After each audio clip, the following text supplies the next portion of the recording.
Mas a base continua e a formação continua. Qual é, rapaziada? Joga, vamos matar. Fala galera, eu sou o Cold. Eu sou o Taco e hoje nós vamos responder as perguntas dos fãs jogando uma bola, batendo aquele futebol, entendeu? Vamos que vamos. Quer desgrudar já? Pode desgrudar, né? Então tá bom. Vamos lá, vamos começar então, hein?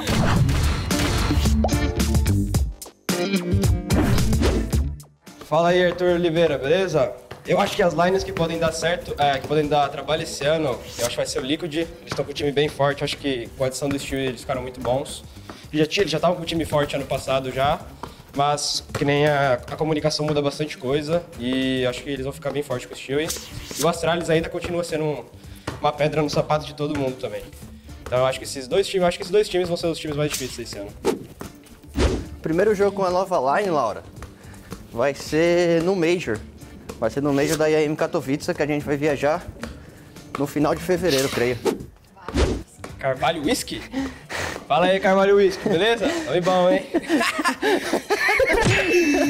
A nossa formação vai continuar praticamente a mesma base da SK, o jeito de jogar, mas com umas adições diferentes. O Taco e o Zeus vieram do time americano, então eles tiveram bastante coisa para acrescentar no nosso time. E a gente também colocou um pouquinho desse estilo americano junto e a gente vai mesclar bastante esses dois jogos. Então, mas a base continua, acho que a formação continua. A formação continua a mesma, não vai mudar muito. Então, vai continuar praticamente a mesma coisa SK, só que algumas adições novas. E aí, Campo do Jordão, é da hora essa cidade aí. Tô brincando, Elton. Então, só dois mesmo.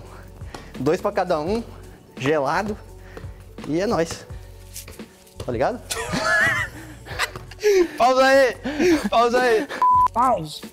Nossa, o Fer vai ficar putaço comigo, tô com a minha dele. Fala aí, Matsushiro. Matsushiro, né? Pode ser a comida, né? Como que é o nome daquela sopa lá? Mitsushiro. Mitsushiro, né? Fala aí, os campeonatos você não pode levar nenhum, só pode levar seus equipamentos. As configurações têm que ser passadas antes também, pra não ter esse caso aí de ninguém cheatar. Então eles analisam tudo que tem na config. E computador e tal, é o campeonato que fornece mesmo, e a gente só vai lá, joga, traz as equipes e joga. Fala aí, Lucas, Daniel. Então, mano. Então, nossa rotina de treino pros campeonatos, basicamente, depende de onde a gente tá. Se é um bootcamp na Europa, que é o que a gente vai fazer antes do Major, a rotina fica um pouco mais pesada. Geralmente a gente tem um horário para acordar, um horário para almoçar e depois do almoço a gente começa os treinos. A gente começa com treino tático, que geralmente dura 1 hora. E depois a gente começa os treinos práticos contra outras equipes, né? Online mesmo. A gente treina as táticas, treina tudo que a gente passou no tático mais cedo. Testa, o que funcionou a gente salva, o que não funcionou a gente deleta basicamente. Então, depois disso, depois desse treino prático, cada um tá livre para fazer o que quiser, mas a gente costuma ficar mais tempo no computador. Para treinar mais um pouco do individual também, né? Que é importante. Jogar um DM, entendeu? Dá uns headshot, né? Dar uns headshot, ficar com a mira bem afiada. E aí no outro dia é tudo a mesma coisa. Basicamente é essa a nossa rotina. É mais treino teórico, treino prático e treino individual. Basicamente isso. E aí, Gonçalo JC, beleza? É sempre muito bom, né? Voltar a comunicar em português, jogar com as pessoas que você gosta de jogar. Acho que esse time tem muito a oferecer esse ano. A gente vai se doar muito esse ano aí pra levar uns títulos, porque ano passado acho que foi ruim pros dois lados. Tanto na parte do Taco e do Zeus, quanto pra gente também. Então a gente se juntou, vai voltar com a formação e vamos levar tudo esse ano. A expectativa é a gente sempre ganhar todos os campeonatos. A gente vai fazer por onde? E aí, Júlio Ribeiro, meu parceiro. O time mais difícil hoje tá sendo o Astralis. Os caras dominaram o ano 2018. É um time bem consistente. Os caras são muito bons individualmente também. Então eles são a equipe a ser batida no momento. O Astralis, eu diria agora, né? Fala aí, senhor John, beleza? Pô, cara, tá em 10º colocado não é tão mal. Por mais que a gente teve um ano muito ruim, ainda tá em 10º, foi uma colocação boa. Pelo ano que a gente não ganhou praticamente nenhum campeonato grande, não chegou... Chegamos acho que em 4 finais, eu acho. Nossa, 3 finais, não lembro. Então, consideravelmente, foi bom. Foi um ano que por mais que a situação... Nossa! Por mais que as situações estavam ruins, ainda consegui me sobressair bem no ano e consegui jogar um bom jogo. Fala, Michael. O investimento basicamente é hardware, né? Você precisa de um teclado bom, você precisa de um mouse bom, você precisa de um mousepad bom, de um PC bom. Eu diria que PC é bem importante. Monitor bom também é bem importante. E aí depois você vai para os periféricos, né? Mouse é extrema importância, fone é extrema importância. Teclado é importante também, é bom ter um teclado bom, mas não é prioridade. Mousepad também é a mesma coisa. Então, esse basicamente é um investimento. Hoje também dá para fazer aquela coisa que a galera tem feito bastante, né? As aulas de CSGO. Hoje tem muito material mastigado aí na internet que você pode assistir e também tem os cursos mais privados, né? Inclusive, tem o meu curso do Code, por exemplo, que tem bastante coisa interessante. Caso você queira investir, caso você tenha uma grana sobrando para aprender. Antigamente era na raça, né, Taquinho? Antigamente nós não tinha vídeo não, nós era na raça mesmo, aprendendo. Chegamos aqui na gringa, treinamos contra os caras, pegamos as tendências dele e foi melhorando. Hoje tá mais mastigado, se você quiser aprender mesmo. Henrique Rios, até qual ponto os periféricos influenciam na screen player? A interferência é bastante. O mouse, por exemplo, você ajusta a sensibilidade, a DPI, então, querendo ou não, você tem um ajuste melhor da sua mira, controle melhor do seu game sense. O teclado também ajuda bastante, mas como o Taco disse, não é tão prioridade, eu também não acho que é tão prioridade. O teclado é mais pela resposta rápida mesmo dele e pelo conforto mesmo da mão. O mousepad, eu acho que tem uma pena de Taco, acho que diferencia bastante. Eu joguei com vários mousepads, então eu sofro muito, por causa que eu gosto de jogar com mousepad speed, que ele dá mais agilidade no meu mouse porque minha sensibilidade é baixa. Então, acho que diferencia bastante. E o fone é uma das prioridades porque eu sei que escuta bem o que está acontecendo no jogo, os passos, granadas e tal. E também tem um microfone bom, né, poder comunicar. Mas os periféricos eles interferem bastante. Então, for para gastar dinheiro em periférico e querer virar um pro player, eu aconselho gastar nos periféricos primeiro em vez do PC. Então, Iago, as maiores dificuldades eu acho que foi bem no começo, tendo que largar tudo no Brasil por uma coisa que não era tão certa assim. O CS não era um jogo que dava dinheiro, que tinha, sabe, que era famoso. A gente nunca imaginou que o CS nos levaria a esse patamar hoje, sabe? É um jogo 100% muito rentável para quem é profissional. Os salários são bem altos, os patrocínios são cada vez maiores. Tem bastante gente que acompanha, bastante fã que gosta do jogo, então acho que a maior foi, por exemplo, eu tive que... O Code também, nós dois. No começo eu tranquei minha universidade. A universidade é o caminho mais seguro, né, que você tem hoje. Estudar é o caminho mais seguro sempre. Então eu estava na universidade, tive que trancar, mudei para os Estados Unidos meio que na cega.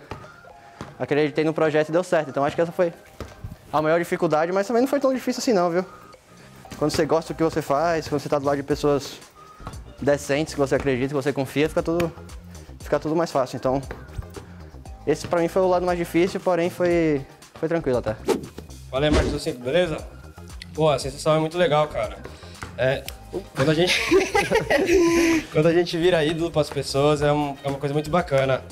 Nunca acreditei na minha vida que quando eu comecei a jogar CS que ia virar o que se tornou hoje. Então, muitas pessoas hoje em dia, a gente tá dentro do estádio e começam a chorar ou algum fã fica louco vendo você, então pra gente é uma sensação indescritível. É muito bacana a gente ter se tornado um ídolo para as pessoas e ver o quanto a gente impacta na vida das pessoas. Então, queria agradecer. O que faz nunca desistir é amar o que você faz, representar as pessoas. As pessoas criam muita expectativa hoje na gente e o que a gente menos quer é decepcionar essas pessoas que criam tantas expectativas. Além disso, tem muita gente que depende da gente também. Tem muita gente que trabalha por trás da gente que vocês nem têm ideia. Então, quanto mais a gente se dedica, quanto mais a gente trabalha, quanto mais a gente ganha, melhora a vida de muita gente. Seja patrocinador, seja as pessoas que trabalham na organização, seja de um fã que gosta tanto de CS que vê o time favorito dele vencendo melhora a vida do cara, o cara fica mais feliz. Seja o fato da gente representar o nosso país, que também é um negócio, é um peso grande, mas é sensacional. Então, quando você sente o gosto da vitória, que a gente já sentiu, a gente quer sentir mais e mais, e menos que isso a gente não aceita, basicamente. Então é isso que me faz querer mais e mais. Primeiro que o gosto da vitória é muito bom, é bom demais ganhar. É a melhor coisa do mundo, você ganhar, ser o melhor, sabe? A melhor coisa do mundo. E o resto, tudo que eu falei também. É pra gente não desistir, basicamente. E aí, Dudu Altman, beleza? Acho que o título mais emocionante foi a MLG Columbus, com certeza. A gente vinha batendo na trave bastante campeonatos. Quantos foi? Uns 2, 3, né? Acho uns 4 até, viu? Acho que uns 3, 4 campeonatos batendo na trave. E a sensação de ganhar o nosso primeiro campeonato com o Mundial, ele interferiu bastante nisso. Então, acho que foi o campeonato mais emocionante, foi o campeonato mesmo que a gente tirou bastante daquele peso do corpo de conseguimos. E aí, KH, então, a coisa mais legal é que você sempre tem companhia. Eu gosto de ter sempre pessoas assim. Na maioria das vezes eu gosto sempre de ter pessoas perto de mim. E aqui tem pessoa que não falta pra estar perto de mim, né? Então é muito legal. E também pelo fato de serem, como eu falei, serem boas pessoas, né? Faz diferença você morar com 5 pessoas que você gosta ou morar com 2 que você não gosta, sabe? Faz muita diferença esse fato, e graças a Deus eu gosto de todos os meus teammates. A gente é amigo, a gente conversa de tudo, tem frescura. Então isso aí faz uma diferença absurda, na minha opinião. Lucas HDCZ, o que tem que melhorar ou acrescentar nesse gol? Tirar essa alga, que o negócio tá muito roubado. Tem jogador que só joga com esse negócio aí. Os caras tá dropando 30 bonecos e não dropava 10 antes. Então tem que tirar essa AUG aí, tirar essa Krieg aí, ou aumentar o preço de novo, ou abaixar o firepower dela. Eu acho que vai mudar muito o jogo, vai mudar muito meta. A galera vai parar de jogar de coach, vai começar a jogar só de AUG e Krieg, porque tá muito forte. Vai começar a jogar de AUG e Krieg, porque tá muito forte mesmo. Então eu acho que essa é uma das alterações que eu faria por agora. E voltar com a Cubble e acho que tirar a Cache. Acho que a Cache já tá um mapa que a galera já não sabe muito o que fazer. Já tá um mapa muito repetitivo e acho que já não tá um mapa legal de ficar competitivo. Eu acho que a Valve também deveria pagar um curso de futebol pros jogadores. Não, tá ruim demais, bicho. Tá na cabeça, bota na cabeça. Então vai jogar. Ó, que tática, moleque. Pode falar, deixa eu responder. Chico, ganharemos muitos troféus com o Made in Brasil. Vamos a representar la inteira América Latina. Pero que sí. Pero que no. Então, a gente quer ganhar o máximo possível. O Astralis ganhou, a gente ganhou 8 ano retrasado, o Astralis ganhou 10 ano passado, a gente quer ganhar 12 esse ano. Então eu diria que o número é 12. Então atrás aí de 12 troféus, mas lógico que quanto mais melhor. Igorzito, então, porque você vai ver o vídeo, eu falei agora que a AUG tá muito forte. E não tem porque você jogar mais de coach, porque a coach ela ainda continua muito boa, mas a AUG, um tiro de perto ela mata, na cabeça, a coach não. E sem contar que o speed dela de atirar tá muito forte. Então ela tá tipo 2 vezes mais que a coach. Então você dá uma rajada de perto de coach, você dá uma rajada de AUG de perto, a AUG mata muito mais rápido. Por mais que você só tire com bala no corpo só. Então por isso que a galera tá começando a jogar bastante de AUG. E é porque eu também jogando bastante de AUG por causa disso também. Não. Não. Contrato cardiologista, quiser uma recomendação cardiologista, aí. oxigênio, gala de oxigênio. Entrada 10 segundos de round, contando a C4 no 4. No 5x5. E se achar ruim, a gente pede pra Valve diminuir esse tempo aí. Tô brincando. Acabou? Acabou? Joga, eu vou matar. É isso, galera. Muito obrigado por assistir. Espero que vocês tenham gostado. Não esqueçam de dar um subscribe aqui, dar um like também, que vai estar aqui, ó. Em cima da cabeça do Code vai ter um botão de like, vocês dão um like aí. Beleza? Pode dar bola aqui, tá? Tamo junto. Nós é bom de bola, hein? Valeu. Não.